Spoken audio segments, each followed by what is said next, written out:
नमस्कार साथियों, आप सभी का स्वागत है द ज्ञान जोन यूट्यूब चैनल पर।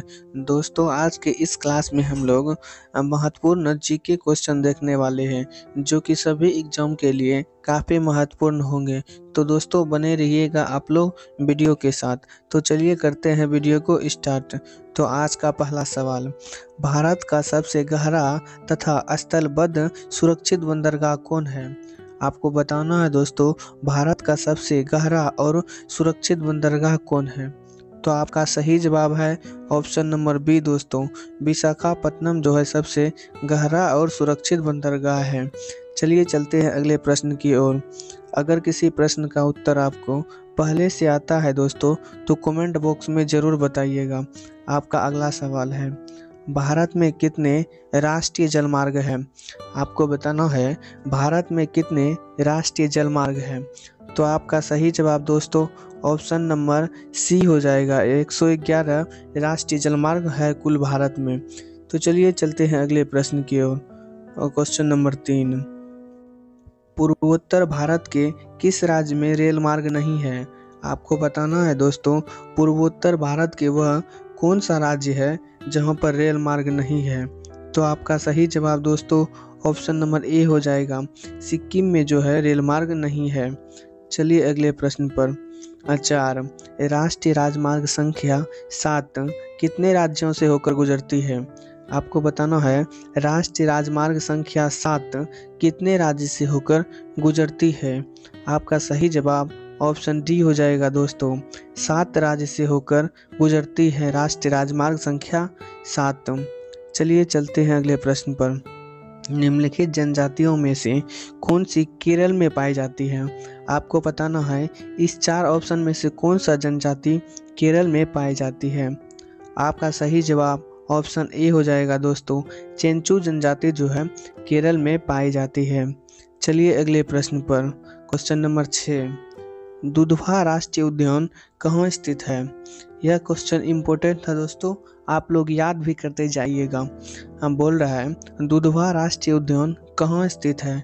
आपका सही जवाब ऑप्शन नंबर बी हो जाएगा दोस्तों, उत्तर प्रदेश में जो है दुधवा राष्ट्रीय उद्यान स्थित है। चलिए अगले प्रश्न पर। क्वेश्चन नंबर 7, किस वर्ष में प्रोजेक्ट टाइगर आरंभ किया गया था? आपको बताना है वह कौन सा वर्ष है जब प्रोजेक्ट टाइगर आरंभ किया गया था। तो आपका सही जवाब ऑप्शन ए हो जाएगा दोस्तों, 1973-74 में प्रोजेक्ट टाइगर आरंभ किया गया था। चलिए चलते हैं नेक्स्ट प्रश्न की ओर। आपका अगला प्रश्न है, भारत में सर्वाधिक तेज जनसंख्या वृद्धि दर वाला राज्य कौन है? आपको बताना है दोस्तों, भारत का वह कौन सा राज्य है जहां पर जनसंख्या वृद्धि दर बहुत तेज है? तो आपका सही जवाब ऑप्शन डी हो जाएगा दोस्तों, मेघालय में जनसंख्या वृद्धि दर तेज है। चलिए चलते हैं अगले प्रश्न पर। Question number 9, steel city Rourkela किस नदी के किनारे बताना है? आपको बताना है स्टील सिटी राउरकेला जो है किस नदी के किनारे बसा हुआ है। तो आपका सही जवाब ऑप्शन नंबर बी हो जाएगा दोस्तों, ब्राह्मणी नदी के किनारे जो है स्टील सिटी बसा हुआ है। चलिए अगले प्रश्न पर। क्वेश्चन 10, निम्नलिखित में से किस भारतीय राज्य की समुद्री तटीय सीमा सबसे छोटी है? आपको बताना है दोस्तों, कौन सा भारतीय राज्य की समुद्र तटीय सीमा सबसे छोटी है? तो आपका सही जवाब ऑप्शन नंबर ए हो जाएगा दोस्तों, गोवा की समुद्र तटीय सीमा सबसे छोटी है।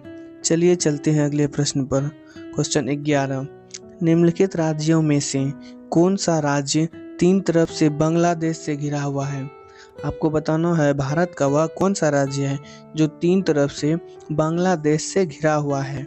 तो आपका सही जवाब ऑप्शन नंबर डी हो जाएगा दोस्तों, त्रिपुरा जो है तीनों ओर से बांग्लादेश से घिरा हुआ है। चलिए चलते हैं अगले प्रश्न की ओर। क्वेश्चन नंबर 12, भारत के पश्चिमी तट का उत्तरी भाग जाना जाता है। भारत का वह उत्तरी भाग जो है किस नाम से जाना जाता है? तो आपका सही जवाब ऑप्शन सी हो जाएगा दोस्तों, कोंकण तट के नाम से भारत के पश्चिमी तट का उत्तरी भाग जाना जाता है। चलिए अगले प्रश्न पर। क्वेश्चन नंबर 13, निम्नलिखित में से किस नदी को उड़ीसा का शोक कहा जाता है? आपको बताना है किस नदी को उड़ीसा का शोक कहा जाता है।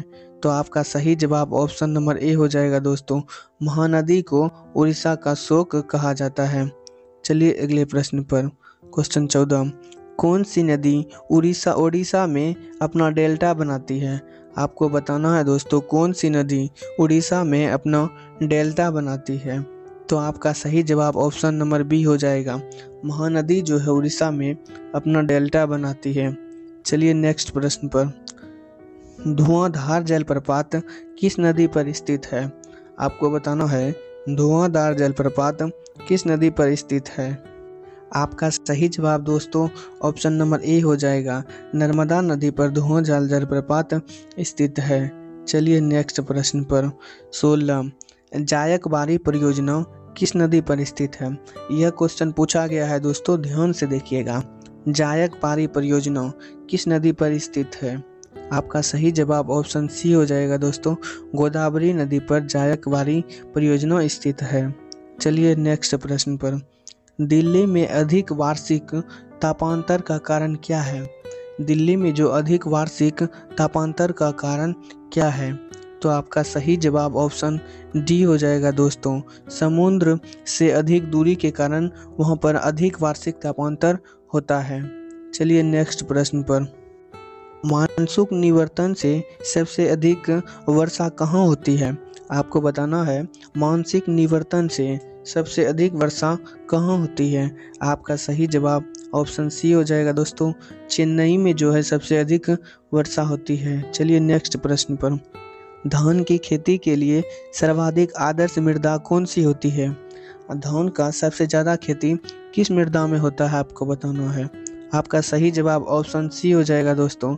जलोढ़ मृदा में धान का खेती सबसे ज़्यादा किया जाता है। चलिए नेक्स्ट प्रश्न पर। भारत में अधिकतम कृषि योग्य क्षेत्र घेरने वाली फसल कौन सी है? आपको बताना है भारत में सबसे ज़्यादा किस फसल के उत्पादन किया जाता है। आपका सही जवाब ऑप्शन नंबर बी हो जाएगा दोस्तों। धान का सबसे ज़्यादा उत्पादन किया जाता है। चलिए नेक्स्ट प्रश्न पर। क्वेश्चन नंबर 21, भारत में किस प्रदेश में सोयाबीन की खेती सर्वाधिक क्षेत्रफल पर होता है? आपको बताना है भारत में किस प्रदेश में सोयाबीन की खेती का सर्वाधिक क्षेत्रफल है। तो आपका सही जवाब दोस्तों ऑप्शन नंबर ए हो जाएगा। मध्य प्रदेश में सर्वाधिक खेती किया जाता है। चलिए नेक्स्ट प्रश्न पर। भारत में सबसे अधिक कॉफ़ी उत्पादन करने वाला राज्य कौन है? यह क्वेश्चन इम्पोर्टेंट है दोस्तों, आप लोग याद कर लीजिए। भारत में सबसे ज़्यादा कॉफ़ी का उत्पादन कहाँ होता है? तो आपका सही जवाब ऑप्शन नंबर डी हो जाएगा दोस्तों। कर्नाटक में सबसे ज़्यादा कॉफ़ी उत्पादन किया जाता है। चलिए अगले प्रश्न पर। भारत का राष्ट्रीय फल क्या है? आपको बताना है भारत का राष्ट्रीय फल क्या है। आपका सही जवाब ऑप्शन नंबर डी हो जाएगा दोस्तों। आम जो है भारत का राष्ट्रीय फल है। चलिए नेक्स्ट प्रश्न पर। क्वेश्चन नंबर 24, भारत में विद्युत आपूर्ति सबसे पहले कहाँ शुरू हुई? आपको बताना है भारत में विद्युत आपूर्ति सबसे पहले कहाँ शुरू हुई। आपका सही जवाब ऑप्शन नंबर बी हो जाएगा दोस्तों। दार्जिलिंग में सबसे पहले विद्युत आपूर्ति शुरू हुई थी। चलिए अगले प्रश्न पर, और आज का लास्ट प्रश्न है दोस्तों। भारत में पाया जाने वाला अधिकांश लौह अयस्क किस प्रकार का है? आपको बताना है भारत में किस प्रकार का अयस्क सबसे ज़्यादा पाया जाता है। तो आपका सही जवाब है दोस्तों ऑप्शन नंबर ए, हेमेटाइट बहुत ज़्यादा मात्रा में भारत में पाया जाता है। और आज का यह लास्ट प्रश्न था दोस्तों। तो बताइएगा आप लोग वीडियो कैसा लगा। वीडियो को लाइक और सब्सक्राइब जरूर कीजिएगा दोस्तों।